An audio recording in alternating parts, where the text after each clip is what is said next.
Angkejit jamaah yang dirahmati Allah. Nepi ingat li Allah Ta'ala lagi ayat taknya pula. Baik sampai gara-gara harta dan gara-gara anak dapat menghalau tanya beribadah kepada Allah. Wa may yaf'al dzalika fa ulaumul khasirun. So yang pubuk lagi yang kenyang termasuk orang yang rugo. Rugo ino-idonya dan rugo di akhirat kelak. Nah, begawa ujungnya lo. Wa anfiqu mimma razaqnakum qabla an ya'tiya ahadakumul maut. Rezeki yang kalian persinggahkan bagata, amanah yang kalian titipkan bagata, infakkan di jalan Allah.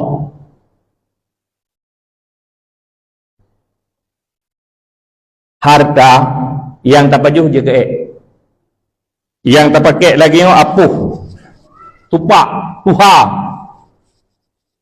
dan yang tak tinggal watel dia tematinya ni cok lewaris dulu. Ana lihat katanya. Tanda ji hudai pergelai ana lihat katanya ji kai cok lewaris. Karenanya hak ji. Yang tah si yang tinggal ke katanya, yang dapat menyelamatkan katanya jadi kawan bukan jadi lawan.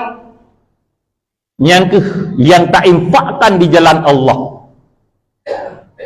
Nah, titip harta oleh Allah Ta'ala, bantu agama Allah. Atau sedekah dah pegah haji dia.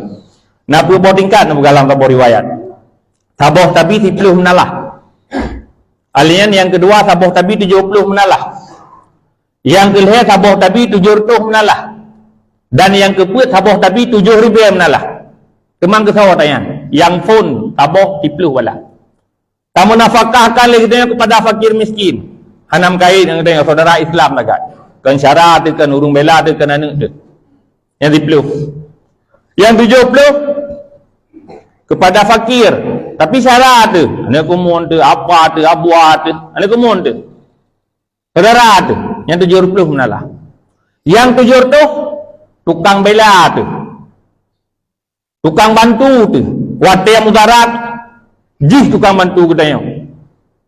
Nah urang ilayah katanya jih dah ikut. Yang pembela yang tajuk ku urang yang 700 menalah. Dan 7,000 menalah kesok. Ku urang tuntut ilmu. Ya, tamu nafkah kepada orang yang menuntut ilmu. Puji menandaku. Karena yang melanjutkan perjuangan Rasulullah adalah mereka-mereka. Mereka-mereka itu adalah calon pewaris daripada Rasulullah. Calon ulama masa akan datang. Karena nepegah dari Rasul bahadis yang lain, bil ilmi hayatul Islam. Dengan ilmu itu hidup udah Islam. Bil jahli mawatul Islam. Dengan jahil, kebodohan ilmu agama itu dapat menghancurkan Islam dengan sendirinya. Kenapa ya daya arlah mutiji tunggu? Oh tingkat hana tayak buat. Yang udah Islam. Karena dengan ilmu udah Islamnya.